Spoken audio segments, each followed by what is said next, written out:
کہ دو نام ہم اکٹھے رکھ سکتے ہیں، زینب فاطمہ یا محمد ابراہیم، میرا بھائی گزارش یہ ہے کہ یہ ہمارے ملکوں کا ایک غلط رستہ ہے۔ نام ہمیشہ مفرد ہوتا ہے اور ایک ہوتا ہے۔ آپ سارے قرآن میں دیکھ رہے ہیں اللہ نے جتنے انبیاء کے نام ذکر فرمائے، ابراہیم، اسماعیل، اسحاق، یعقوب، یوسف، اسی طرح تمام احادیث مبارک میں دیکھ لیں کہ سعد، سیدنا علی ابن ابی طالب، وہ تو باپ کا نام ہے نا آگے ابی طالب، اسی طرح سیدنا عمر، فاروق تو لقب ہے، نام تو عمر ہے، سیدنا ابو بکر صدیق، ابو بکر کنیت ہے، صدیق لقب ہے، نام تو عبداللہ ہے۔ تو اس لیے ہمیشہ ایک نام رکھا کریں، یہ غلط طریقہ ہے کہ محمد بھی، اب محمد سے بڑا اور کون سا نام ہو سکتا ہے؟ جب حضور کا نام آ گیا بات ختم ہو گئی۔ پھر بھی ابراہیم علیہ السلام بھی پیغمبر ہے، لیکن دو نام ملانا جو ہے یہ ٹھیک نہیں ہے، جائز بھی نہیں ہے۔ اگر فجر کی جماعت کھڑی ہے اور آپ نے سنتیں نہیں پڑھی ہیں تو فوراً جماعت میں مل جائیں، کیونکہ ایک حدیث مبارک میں ہے کہ جب نماز کھڑی ہو جائے، نماز امام شروع کر دے، اس کے بعد پھر اور کوئی نماز آپ نہیں پڑھ سکتے، تو اس لیے فوراً جماعت میں مل جائے۔ 2 رکعت سنت جو آپ نے پہلے پڑھنی تھی وہ سورج نکلنے کے بعد پڑھیں، اور اگر آپ کو مجبوری ہے، سفر ہے، کہیں جانا ہے تو نماز کے فوراً بعد بھی 2 رکعت پڑھ سکتے ہیں، لیکن جب نماز کھڑی ہو، اذا اقیمت الصلاۃ فلا صلاۃ الا المکتوبہ، کہ جب نماز کھڑی ہو جائے تو اب صرف اسی نماز کو پڑھیں جو کھڑی ہے، ورنہ ایک تاثر ہوتا ہے کہ بھئی ان کی اپنی نماز ہے، ان کی اپنی نماز ہے۔ ہاں ایک مسئلہ یہ ہے کہ مثلا میں نے 2 رکعت سنت کی نیت کی تھی، 1 رکعت میں نے پڑھ لی، ادھر جماعت کھڑی ہو گئی،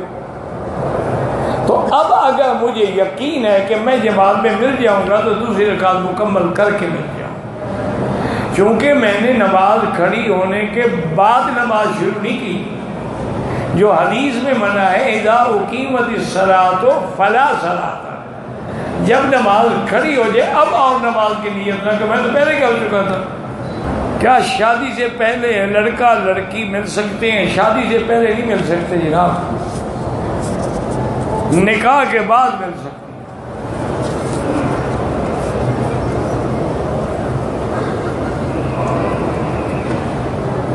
روز قیامت مسلمان اللہ کی زیارت کریں گے، بالکل کریں گے، صحیح حدیث مبارک ہے، 14ویں کا چاند کھلا ہوا تھا، حضور پاک نے صحابہ سے فرمایا حل تضامون فی رؤیتہ، اس کے دیکھنے میں کوئی شک ہے؟ انہوں نے کہا حضور پہلی رات کے چاند میں شک ہوتا ہے، 14ویں کے چاند میں کیا شک ہے؟ فرمایا انکم سترون ربکم یوم القیامت ولا تضامون فی رؤیتہ، تم قیامت میں اپنے رب کا دیدار کرو گے، اس میں کوئی شک بھی نہیں ہوگا، جیسے اس میں کوئی شک نہیں ہے اسی طرح اس رؤیت میں کوئی شک بھی نہیں۔ اور قیامت میں جنت میں جانے کے بعد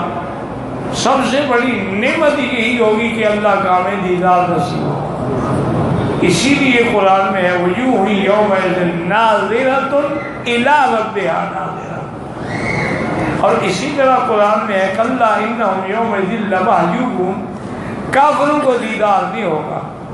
تو اس آیت سے بھی دلیل ہے کہ مسلمانوں کو دیدار ہوگا۔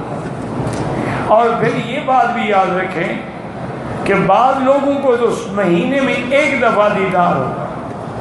بعض لوگوں کو ہفتے میں دیدار ہوگا، بعض خوش نصیب وہ بھی ہیں جن کو روزانہ اللہ کا دیدار ہوگا۔ باقی اللہ تبارک و تعالیٰ اپنا دیدار کرائیں گے، یا زمین پر فیصلوں کے لیے تشریف لائیں گے جیسے ان کو زیبا ہے، کما یلی کو بشانی ہے۔ دعا کیا کریں کہ دعا سے بڑی چیز اور بڑی نعمت کوئی نہیں، اور دعا جو ہے یہ خود عبادت ہے، اور دعا جو ہے حتیٰ کہ ایک روایت میں ہے کہ لا يرد القضاء الا بالدعاء، اللہ کی قضا کو بھی روکنے والی اگر کوئی چیز ہے تو وہ دعا ہے۔ اسی طرح ایک جگہ ہے کہ الدعاء مخ العبادہ، کہ دعا جو ہے گویا کہ یہ تو عبادت کا مغز ہے۔ اسی لیے اللہ نے ہر آدمی کو 2 ہاتھ دیے ہیں، کشکول ہے، زبانیں دی ہیں، اب یہ اس کا کام ہے کہ وہ کتنی اخلاص سے، تضرع سے، عاجزی سے اللہ سے مانگتا ہے، اور اللہ کے خزانوں میں کوئی کمی نہیں ہوتی ہے، صرف یہ ہے کہ مانگنے والے کو مانگنا آ جائے۔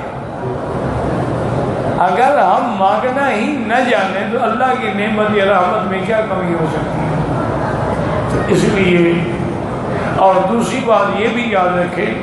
کہ جب ہم ایک دوسرے کے لیے دعا مانگتے ہیں وہ ضرور قبول ہوتی ہے، تو اس لیے آپ میرے لیے دعا کیا کریں، میں آپ کے لیے کرتا ہوں۔ اللہم اشفنا واشف مرضانا ومرضى من اوصانا واستوصانا ومرضى المسلمین۔ یا اللہ، جن لوگوں نے بیماری کی دعا کے لیے کہا ہے، ہم تیرے گھر میں بیٹھ کے تیرے آگے ہاتھ پھیلاتے ہیں، لا حول ولا قوت الا باللہ، لا ملجا ولا منجا من اللہ الا الیہ، تو رحمت فرما کے سب کو شفاء کاملہ صحت عاجلہ عطا فرمائیں، اور اس عاجز پر بھی رحم فرمائیں، تاکہ میں آپ کے دین کی دعوت زیادہ سے زیادہ ہمت کے ساتھ دے سکیں۔